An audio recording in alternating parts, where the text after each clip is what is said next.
G'day, welcome back to the Big Fish Down Under podcast. I'm Dan McCarthy and today I've got a very special guest, Captain Dave Ferguson. Dave is the Regional Harbour Master for Cairns. So thanks Dave, welcome along. Absolutely, pleasure to be here. Thanks for taking time out of your busy schedule for us. No problems at all. Today Dave and I are going to talk about the importance of having ourselves prepared for cyclones. It's very important. We're right here in the middle of December now. We're well and truly into the official cyclone season. Darwin's just had a cyclone up there, so I'd just like to encourage everybody, make sure we get ourselves organised in case we do get a cyclone this year. So Dave, I'd just like to start with if you could run through your role as a Regional Harbour Master, your area of responsibility, and tell us a bit about that. Absolutely, thanks Dan. So I'm the Regional Harbour Master Cairns. Now regional is an important word. Now most places in the country and the world for that matter, Harbour Master is in charge of a port and big ships, and that'll be it. They may have two or three. In Queensland, our model, noting our coastline, is regional.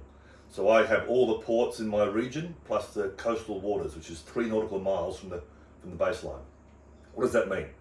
So from about Dunk Island, Cardwellish, all the way to the Northern Territory border, down to Corumba, and all the Torres Straits is my patch for maritime safety.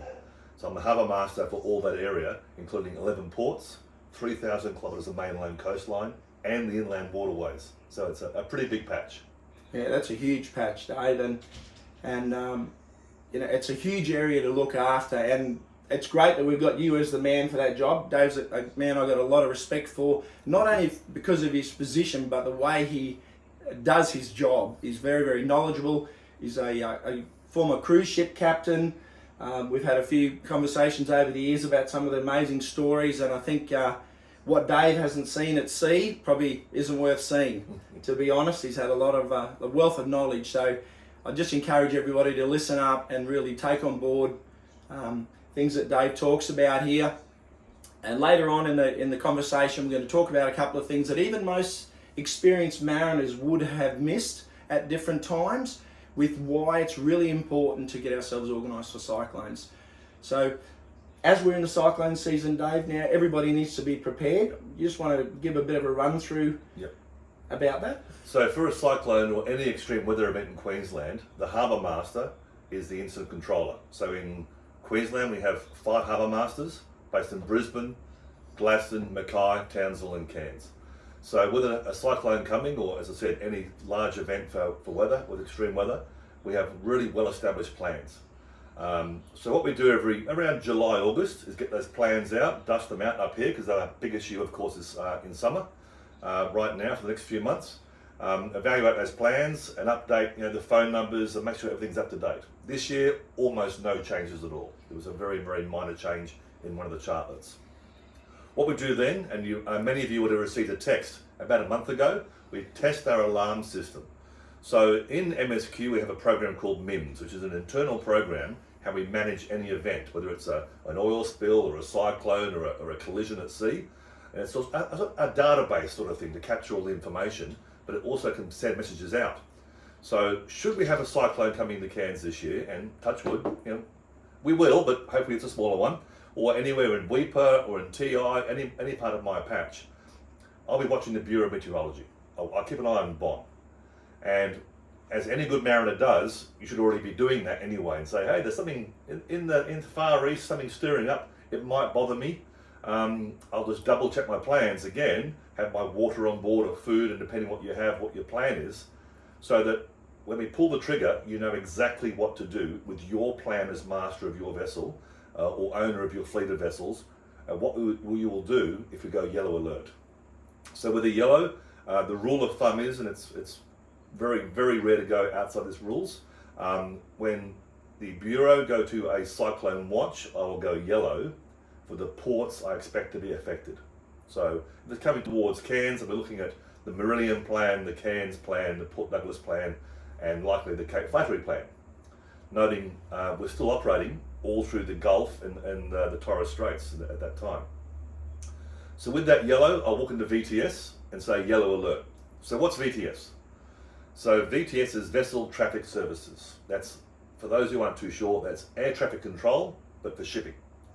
So that's in Cairns in this case, in Portsmouth in my office. We've got a team of 2 there the whole time with very, very established processes. They're ISO accredited. They don't wing anything. It's all by the book, all by procedure. So I'll walk in and say, hey, yellow alert to Cairns at 3 o'clock, and I walk out of the room. They will then start their process. They send the text messages out and also the emails. At the same time, I'm joining the DDMG, the District Disaster Management Group, and the LDMG, the Local Disaster Management Group, to work with council, police, navy, education about other parts of the cyclone for the general community as well, and the maritime impact. So at yellow alert, you receive that as per your plan, available online on the Maritime Safety Queensland webpage, is what you will do with that, which is 24 to 48 hours before we expect a big blow in Cairns. You should be doing things right now. A smaller craft, recreational, trawlers, dive boats and the like, will be going up the creek to where they need to go for a cyclone, whether it be a formalised mooring or up the creek hidden away in your little patch. We should already have a few of those planned in case someone's already there.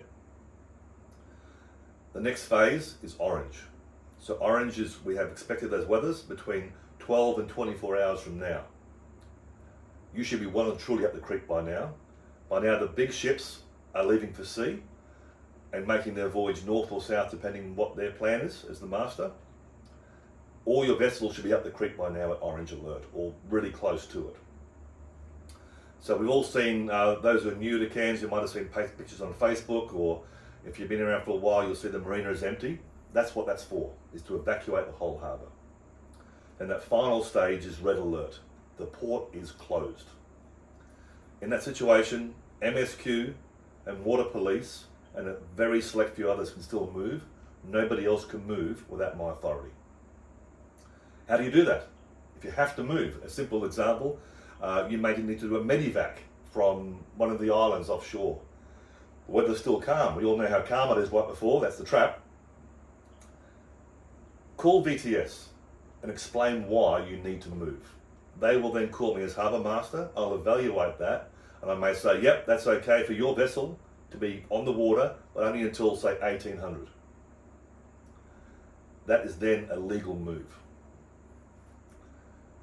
Why is this a big deal? If you don't move, it means you're not following a Harbour Master's direction.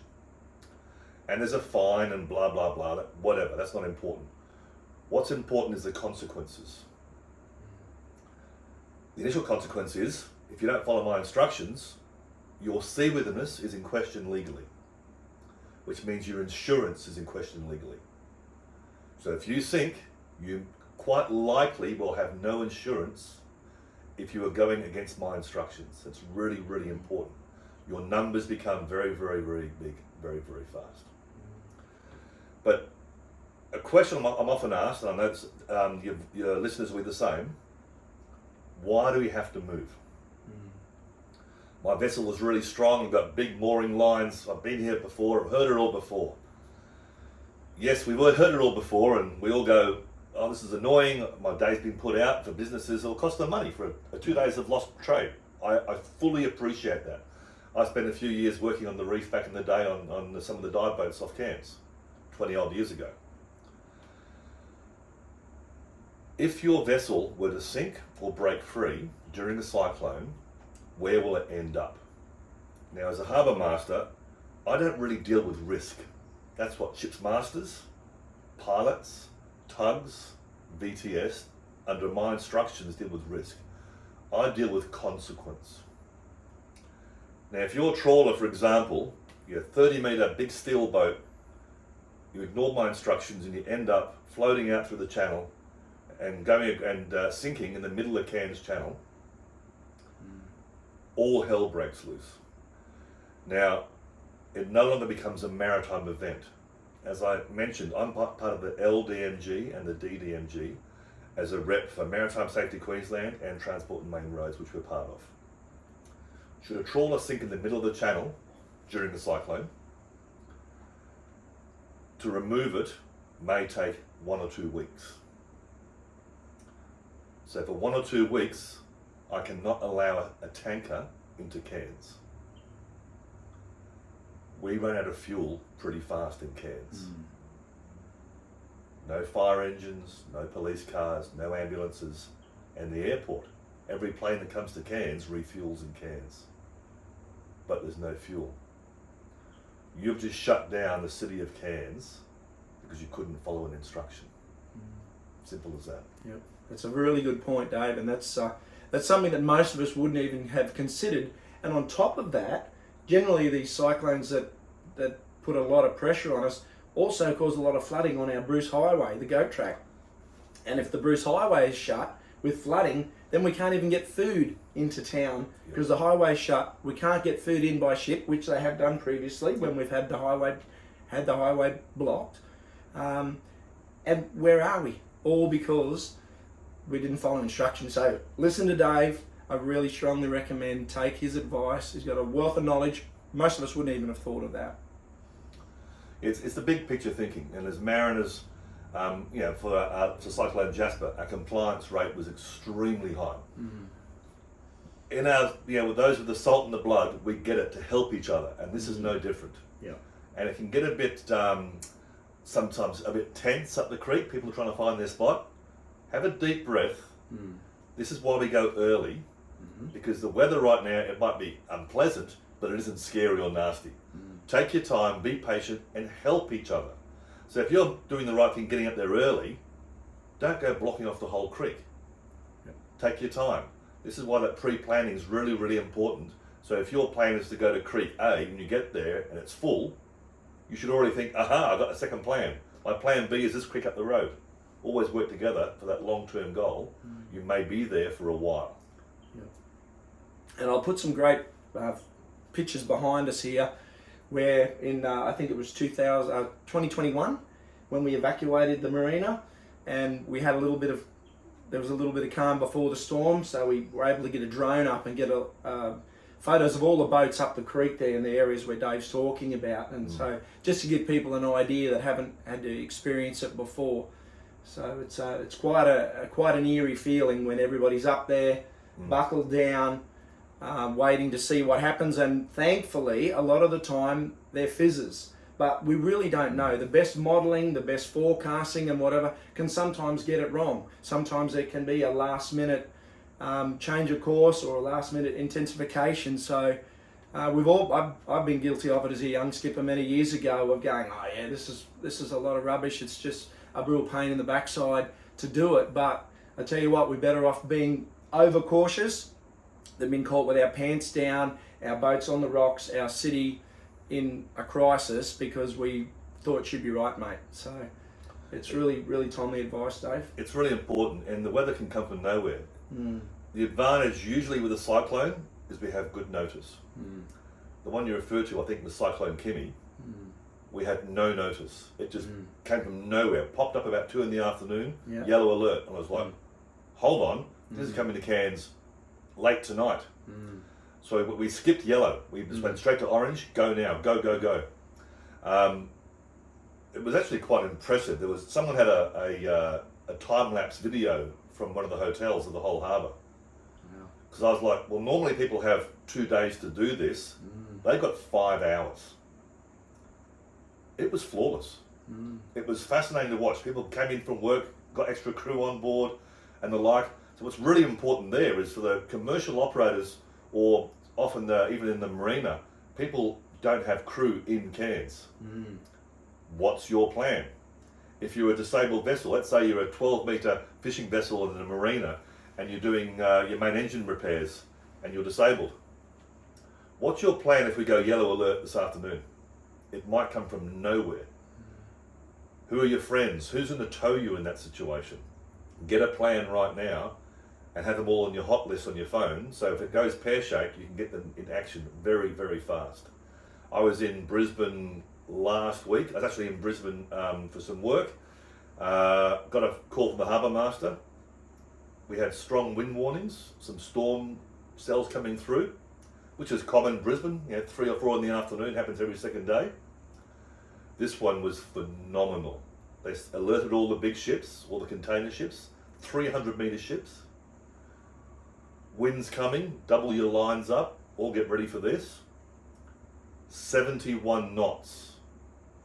4 big ships broke free, drifting across the harbour. 1 went aground.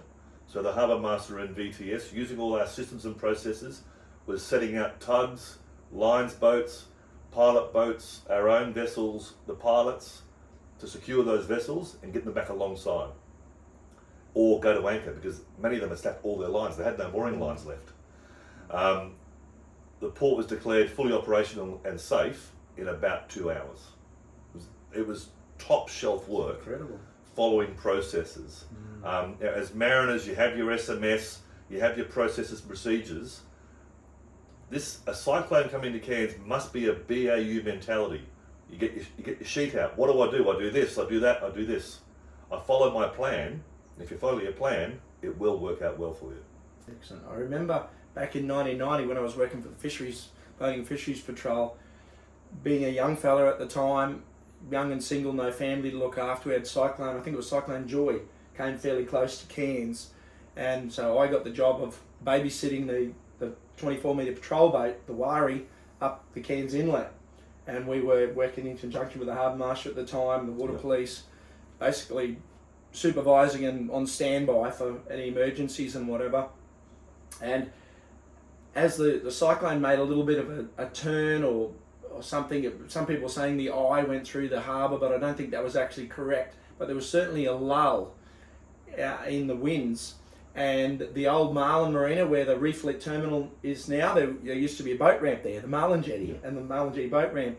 Well, there was an old yachty. He was, I still remember his name, I won't say it on here, but it was quite amazing. He decided that, it's calm now, so he'll row across the inlet in one of those little bathtub rowboats to go and check on his yacht, which was still on the poles across the other side there. And he got halfway across, and then the wind came back really, really strong, and it's tipped him out of his little bathtub boat, and he's in the water. And there'd been quite a lot of rain. The tide was going out, sucking all the fresh water out, and the tide, and there was a fair decent current in the harbour there. And this poor old fella was out of his dinghy, trying to survive, and thank God he was able to grab a rope that was hanging off the last pole in the leads, and he hung onto that for dear life. Now also, thank God, there were some people up in the Hilton watching this all unfold from the balcony of their hotel room, and they called the police straight away, who called the water police, who called us on the boat. And I was in the bridge on the boat at the time on watch, on anchor up there, and straight away bolted downstairs, grabbed one of the other skippers, we bolted in the tender, ripped down the inlet at max speed, and just happened to catch this fellow on the water where he was just, literally clinging for dear life. If he hadn't have caught that rope or hadn't have been able to hold on any longer, he would have been swept out to sea, and chances are we never would have seen him again. And I remember pulling up beside him and grabbing him by the shoulders and pulling him in. He was telling me his name, and I tell you what, he was so grateful, and was just very, very lucky that all those things were in place and that those things unfolded in the way they did. So we were able to look after that guy. So don't let your guard down if the eye happens to go through, or even if just for whatever reason there's a little bit of a lull in the situation. Don't think it's all over until we get the all clear from Dave, and I'm sure he won't give us the all clear until it really is all over, because sometimes there can be prolonging things afterwards, little tornadoes and water spouts, all sorts of things, severe thunderstorms that can come after the main threat of the cyclones pass. So this is very important. In that situation, very lucky. The odds of getting help in that scenario are pretty close to zero. The police boats are secure. The police is secure. We're secure. I am not sending staff out in that situation, risking their lives because someone couldn't follow the plan. Really quite simple. So let's say the cyclone's gone past or diverted. I'll look at the big picture, as you say. What's behind it? What's the inlet like with logs and the like, damaged vessels? I had the great displeasure of being in Airlie Beach for Cyclone Debbie. We counted 99 sunk and very damaged vessels. Wow. 99. A good number of that was from one barge not being secured properly and taking them all out. Wow. There was bedlam everywhere. The advantage we have in Cairns, if you were to sit down and design a port to be cyclone proof as far as small craft's concerned, you draw Cairns. As you have with the picture you'll be showing up behind us, all the way with those little tiny creeks hidden away. For a storm surge to get in there is almost impossible. That's why you're hiding in there.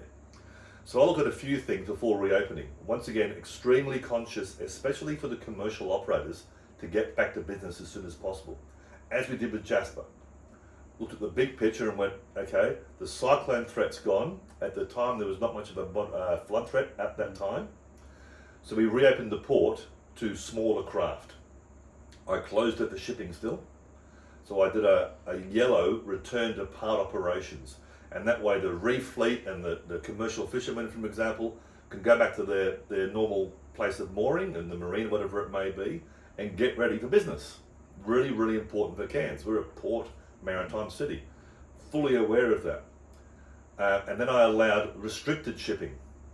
Basically things like Sea Swift and Carpentaria to get food moving to the Torres Straits and the like. Really, really important. But I delayed the big ships for a bit because there was just something not right. And I had the pilot call me for the first outbound small ship. She was about, say, 70 metres long. Say, this current is phenomenal across the channel. Almost unmanageable. Okay, that's fine. We won't change anything. No big ships, and we're okay. And then the flood event with the Barron coming through picked up. So the tanker, it just waited. So before I can then reopen the channel formally for larger vessels especially, I require the port operator, in this case in Kansas Ports North, to give me a full survey. So I know how much water there was last week, there still is in that channel. There was some obstructions. Okay, that's fine. The port remains as it is, partially closed, small craft only, till that obstruction is removed. They got divers, not a very nice job, got down there, removed some waste, they resurveyed, we got their survey documentation and redeclared the channel the same as what it was 2 weeks earlier. I think 9.1 metres at the time. So the port was good to open when I was satisfied that those currents had gone. But of course with the flooding, it was still a few more days. So we had that smaller craft still, once again the essential things for the small food and the like for the remote communities, but kept the bigger ones out for a couple more days until I was very, very satisfied it was a good manoeuvre to bring the ship in. So then it was extra precautions, extra pilot, extra tug, just in case. And by then it was all okay, port fully open and back to normal operations. And then the maritime recovery started. Of course, Port Douglas was cut off, Wujal was cut off, the highway was gone. So working with the District Disaster Management Group and police and the like, and then local operators to start getting food and goods up to Port Douglas and other regions. Yeah, it's a hell of a job, particularly when, with Jasper, that rain event, that the major flooding, that wasn't on the radar, No. so to speak, at any time, was it? It just sort of happened. I think Coranda had 2 metres of rain in 24 hours or something like that, wasn't it? It was phenomenal.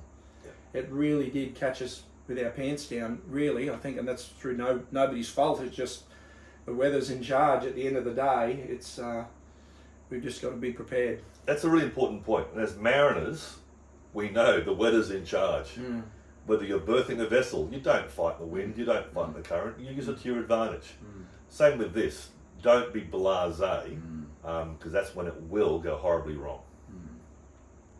The forecast for the season ahead is, you know, every year we're going to have lots of cyclones or we're going to have no cyclones. At the end of the day, cyclones will do what they want to do. So hopefully we'll be able to avoid them this year, but we sure as hell need to be as prepared as we can. And hopefully we'll be having good conversations after the cyclone season.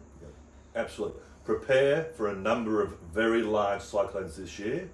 If they don't turn up, okay, that's just fine. Yeah, excellent. So listen to VTS, keep an eye on our social media. So Maritime Safety Queensland has a very good Facebook page and Instagram, and you can share that later on with the details.